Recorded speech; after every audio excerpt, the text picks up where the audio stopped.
Loser by Jerry Spinelli. Chapter 18. Best Friend.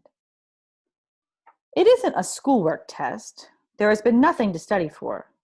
There has been no warning. One day in 5th grade, the teacher, Mrs. Shankfelder, simply passes out booklets with blue covers. Barry Peterson says, "Is this a test?" And she says no. She calls it some big word. But Zinkoff looks at it and sees that there are questions, and there are little egg spaces to fill in for answers. It's a test. Every other school test Zinkoff has ever taken has been about some classroom subject. Arithmetic, geography, spelling.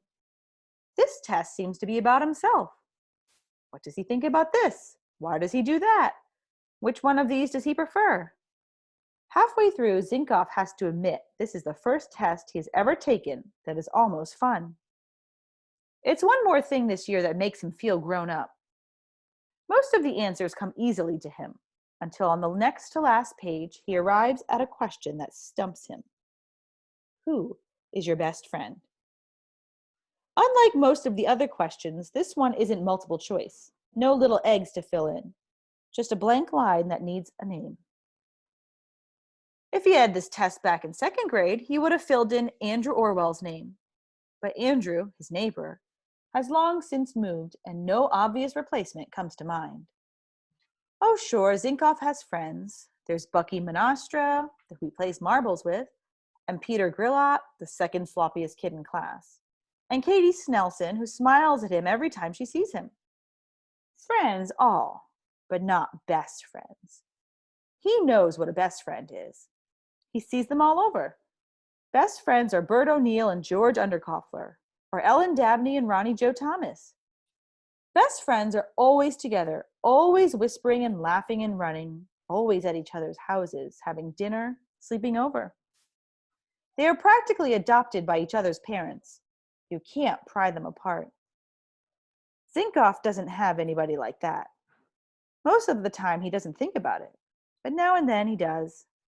He wonders what it would be like to be so stuck to another kid that you could walk into his kitchen and his mother wouldn't even look up because she's that used to you. And she would say, "Wash your hands and sit down, you're late for dinner." Seems kind of neat thinking of it that way. Sometimes he regrets he doesn't have a best friend. But then he usually thinks about his own mother and his father and Polly. And he thinks about the 900 block of Willow. And he figures he's doing okay. Until he comes to this question. Who is your best friend? And that blank space seems to be saying to him, if you don't have one, you'd better get one. He skips over the question to finish the rest of the test. He returns to it. Time is passing. Pretty soon, Mrs. Shankfelder will say, "Pencils up." Best friend, best friend. "One more minute," says Mrs. Shankfelder, who does not usually give a warning. He panics.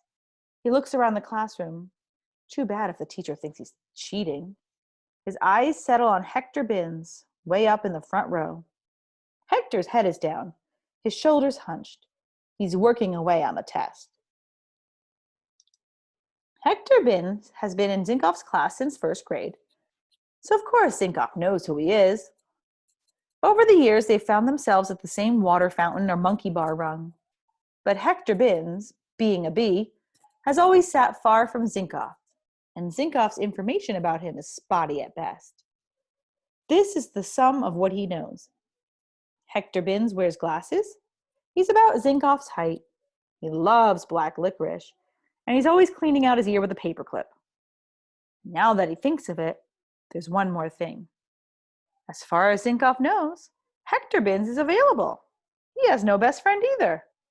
Pencils up. Quickly he fills in the blank, misspelling both first and last names. Hector Binns. He can hardly wait for recess. He finds Hector Binns by the bicycle rack, working on his ear with a paperclip. "Hi, Hector," he says. "What's up?" "Huh?" replies Hector Binns. Zinkoff repeats, "What's up?" But Hector doesn't seem to hear. Maybe his hearing goes bad with the paperclip in his ear. Otherwise, he doesn't seem unfriendly, so Zinkoff just stands there. Binns goes at his ear with a gusto that Zinkoff has never noticed before. He digs and scrapes, wincing in pain or pleasure. Zinkoff can't tell which. He pulls out the paperclip and examines it.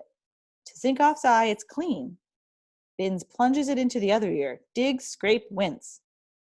This time the clip comes out with a tiny waxy orangish crumb clinging to the end of it. Binns pulls from his pants pocket a small brown plastic bottle, the kind that pills come in. He brings the bottle to his mouth, and for an instant Zinkoff thinks he's going to eat it, but he simply pulls off the white flip-top cap with his teeth. He taps a paperclip on the rim of the bottle, and it falls. In falls the waxy crumb. Zinkoff notices that the bottle is half full. Binns returns the bottle and paperclip to his pocket. Only then does Binns seem to notice he's not alone. The obvious question crawls to the front of Zinkoff's tongue, but somehow he holds it back. So, he says, who did you answer for best friend?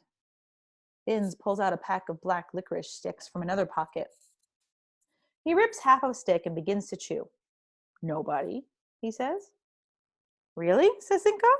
You left it blank? Can you do that? Binns shakes his head. Except for that first moment, his eyes never meet Zinkoff's. He always seems to be looking into the beyond. I wrote nobody. The word nobody. Oh, said Zinkoff, nodding, thinking he understands. Nobody. Okay. Binns stuffs the rest of the stick into his mouth and returns the pack to his pocket. Nobody is my lizard. Zinkoff stares at the eyes that stare at the beyond. Suddenly he gets it. Oh, you have a lizard named Nobody. Binns blinks, which Zinkoff takes for a nod. And you put him down as your best friend. Another blink. Okay, I get it. Hector Binns collects earwax and has a lizard named Nobody, who he calls his best friend. Zinkoff figures his choice is looking better by the minute. Know who I put down, he says?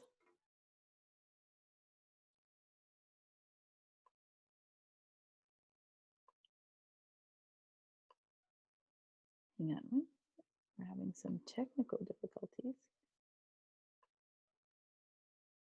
Okay. Oops.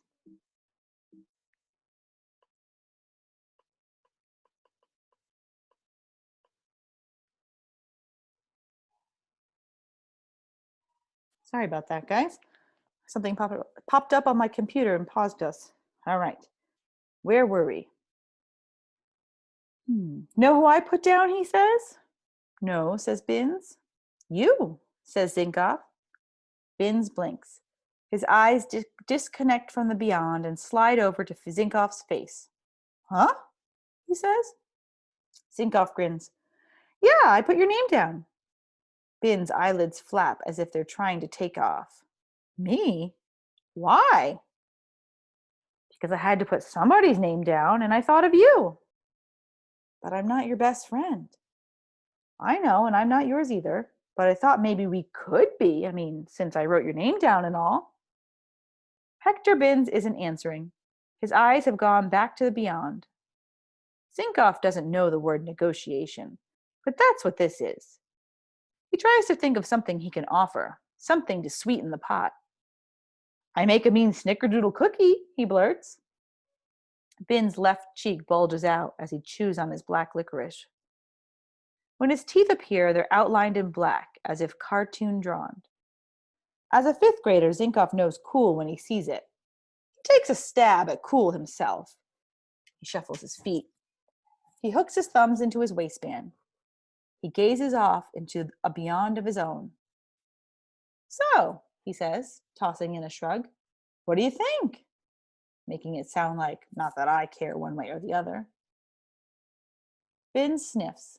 He turns his head until he's looking down over his right shoulder. His lips slide to the side of his face. The far corner of his mouth opens with a little eye, and out comes a black dollop of licorice juice. It falls to the ground.